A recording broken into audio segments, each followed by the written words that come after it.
اور ناظرین اب ایک نظر ڈالتے ہیں خیبر پختونخوا کی چیدہ خبروں پر۔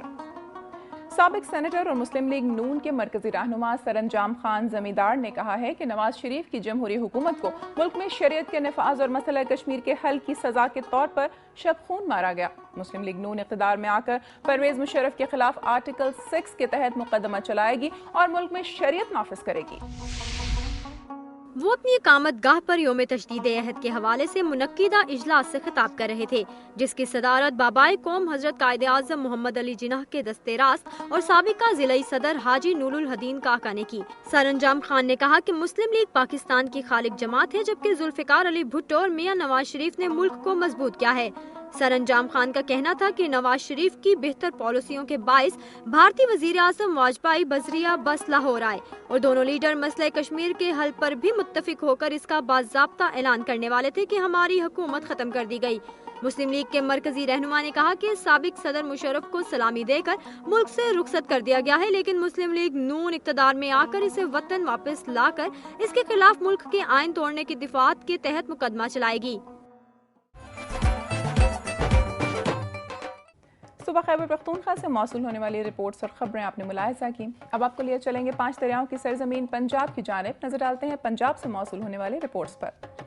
ناظرین، لائبریریاں کسی بھی معاشرے میں علم کے فروغ میں اہم کردار ادا کرتی ہیں۔ اگرچہ کمپیوٹر اور انٹرنیٹ نے اس شعبے کو شدید نقصان پہنچایا ہے اور کتب بینی کا شوق ختم ہو رہا ہے، اس کے باوجود لائبریریوں کی اہمیت سے انکار نہیں کیا جا سکتا۔ بدقسمتی سے پاکستان میں بھی لائبریریوں کی اہمیت کم ہو رہی ہے۔ اس کی بڑی وجہ تو کتب بینی کے شوق میں کمی ہے، اس کے علاوہ لائبریریوں کی حالت زار بھی اس کی ایک وجہ ہے۔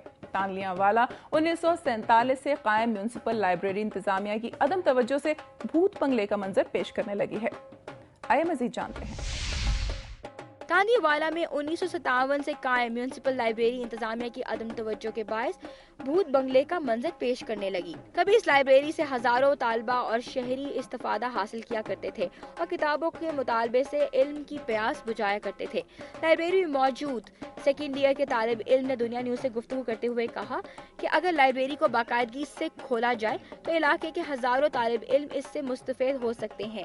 چوکیدار محمد یاسین کا کہنا ہے کہ ممبرشپ نہ ہونے کی وجہ سے 1000 کے قریب قیمتی اور معلوماتی کتابیں با اثر افراد لے گئے ہیں، جس کا کوئی ریکارڈ نہیں ہے۔ دن میں اکیلا ہوتا ہوں اور رات میں بھوت۔ اگر ایسا ہی ہوتا رہا تو میونسپل لائبریری دن میں بھوت بنگلہ بن جائے گی۔ جبکہ ایڈمنسٹریٹر محمد افضال نے سارے معاملے سے لا تعلقی ظاہر کر کے جان چھڑا دی۔ اور ناظرین اب آپ کو لیے چلیں گے شیخو پورہ کے ڈی ایچ کیو اسپتال میں جعلی ڈاکٹر خود کو کارڈیولوجسٹ ظاہر کر کے کئی سال تک انسانی زندگیوں سے کھیلتا رہا۔ دنیا نیوز کے پردہ فاش کرنے پر پاکستان میڈیکل ڈینٹل کونسل نے 11 ماہ کی تحقیقات کے بعد ڈاکٹر کی رجسٹریشن کینسل کر کے پریکٹس کرنے پر پابندی لگا دی۔ آئیے مزید جانتے ہیں۔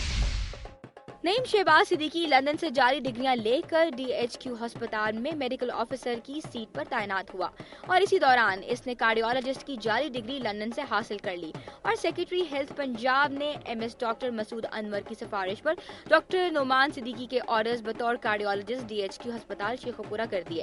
ڈاکٹر نعمان صدیقی نے لاہور سرگودا روڈ پر کارڈیولوجی ہسپتال بنا کر کاروبار شروع کر دیا، جس پر دنیا نیوز نے حقائق سے پردہ اٹھایا اور ڈاکٹر نعمان شہباز صدیقی کی جلد سازی سے خبر 11 جنوری 2010 نشر کر دی، جس پر سیکرٹری ہیلتھ نے ڈاکٹر نعمان شہباز صدیقی کے کارڈیولوجسٹ کے آرڈر باضابطہ طور پر کینسل کر دیے۔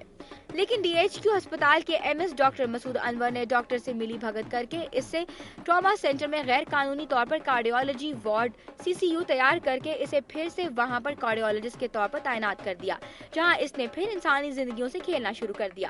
چند روز قبل وزیر اعلیٰ انسپیکشن ٹیم کے انچارج اور وزیر اعلیٰ کے مشیر جنرل ریٹائرڈ ضیاء الدین کو اس وارڈ کا خصوصی دورہ بھی۔ دنیا نیوز کی خبر پر پاکستان میڈیکل ڈینٹل کونسل نے 11 ماہ کی تحقیقات کے بعد نعمان شہباز صدیقی سمیت 5 ڈاکٹرز کی ڈگریاں جعلی قرار دیتے ہوئے ان کی رجسٹریشن کینسل کر دی اور ان کے پریکٹس کرنے پر بھی پابندی عائد کر دی۔ لیکن نعمان شہباز اپنے پرائیویٹ کارڈیولوجی ہسپتال میں مریضوں کی زندگی سے باقاعدگی سے کھیل رہا ہے۔ ٹراما سینٹر کی غیر قانونی CCU وارڈ میں بروقت تشخیص اور مطلوبہ طبی امداد نہ ملنے کی وجہ سے 1 ماہ کے دوران 4 دل کے مریض جاں بحق ہو چکے ہیں۔ ایڈیو ہیلتھ ڈاکٹر ظفر اقبال کھوکر نے بتایا کہ انہوں نے ایم ایس ڈاکٹر مسعود انور کو سختی سے ہدایت جاری کی ہے کہ جب تک ڈاکٹر نعمان صدیقی کی ڈگری تصدیق نہیں ہو جاتی اسے ہرگز کام کرنے کی اجازت نہ دیں۔ اس وقت تک وہ کارڈیالوجسٹ کام نہیں کر سکتا جب تک اس کی ویریفیکیشن نہ ہو یا رجسٹریشن نہ ہو. اس بارے میں نے ایم ایس صاحب کو ہدایات جاری کر دی ہیں کہ جب تک ان کی registration as a cardiologist approve نہیں ہو جاتی ادھر سے تو وہ بالکل کسی طرح بھی وہ کارڈیالوجسٹ کام نہیں کریں گے. اور اب ایک نظر پنجاب کی دنیا سے کچھ خبروں پر.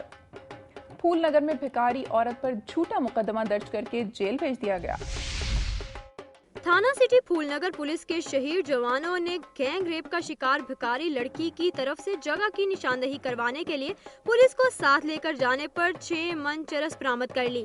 پولیس نے 3 من چرس جنسی تشدد کا شکار لڑکی پر ڈال کر اسے جیل روانہ کر دیا، جبکہ 3 من چرس پولیس اہلکار پی گئے. پھول نگر میں ایک لاوارث بھکارن لڑکی کو مقامی آوارہ منشیات فروش بااثر لڑکے زبردستی اٹھا کر رات کے اندھیرے میں بااثر سیاسی شخصیت کے ٹیوب ویل پر لے گئے اور رات بھر اپنی جنسی تسکین کی تکمیل کے لیے اس کے ساتھ گھناؤنا کھیل کھیلتے رہے. جنسی تشدد کا نشانہ بننے والی ہوا کی بیٹی فریاد لے کر تھانہ سٹی پھول نگر گئی تو ڈیوٹی پر موجود پولیس اہلکار مذکورہ ٹیوب ویل کی نشاندہی کے لیے اسے ساتھ لے گئے. پولیس نے ٹیوب ویل کے دروازے کا تالا توڑا تو اندر سے 6 من چرس برآمد ہوئی.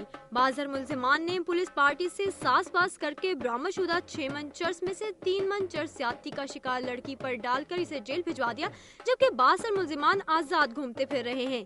لڑکی کے لواحقین نے چیف جسٹس پاکستان افتخار محمد چودھری، آئی جی پنجاب طارق سلیم ڈوگر سے اس واقعے کا فوری نوٹس لے کر بااثر ملزمان کی گرفتاری اور بے گناہ لڑکی کو چرس جیسے سنگین مقدمے میں پھنسا کر جیل بھجوانے والے پولیس اہلکاروں کے خلاف کارروائی کرنے کا مطالبہ کیا ہے.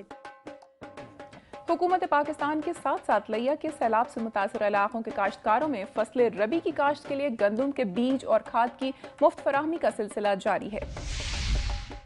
چھوٹے کاشتکاروں کے لیے امریکن عوام کی طرف سے بھجوائی گئی امداد کی کھاد اور بیج کی تقسیم کا آغاز ہو گیا ہے. افتتاحی تقریب سے خطاب کرتے ہوئے ڈی سی او لیا جاوید اقبال نے کہا ہے کہ معیاری بیج کی کاشت سے ہی بہتر فصل کی پیداوار ممکن بنائی جا سکتی ہے.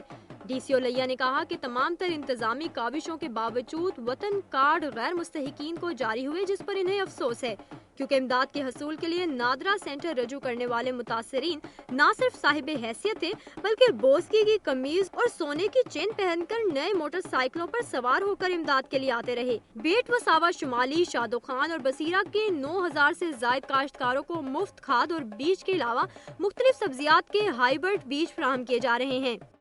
اور اب ایک بریک کے بعد ملاحظہ کیجیے. ڈاکٹر فوزیہ صدیقی کا کہنا ہے کہ حکومت ڈاکٹر عافیہ صدیقی کی امریکی قید سے رہائی کے حوالے سے دوغلی پالیسی استعمال کر رہی ہے.